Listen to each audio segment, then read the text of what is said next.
and welcome back to Sunday Live Show, and thank you so much guys for tuning in. I'm here to update you of what's going to happen on Uzalo from the 16th to the 20th of August 2021 on Monday. Sambulo finally met his parents, but it's not the kind of people he wanted. Zeketelo must decide on her relationship with Sambulo, and Mrs. Mandlala trickery pays off on Tuesday.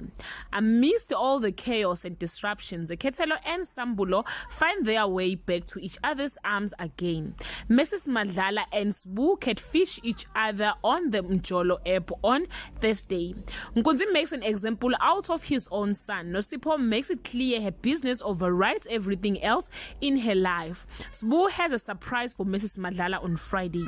Kapsile is alive. Mtuzi threatens Hlelo if she leaves. Kapsile teaches village kids the basic of education.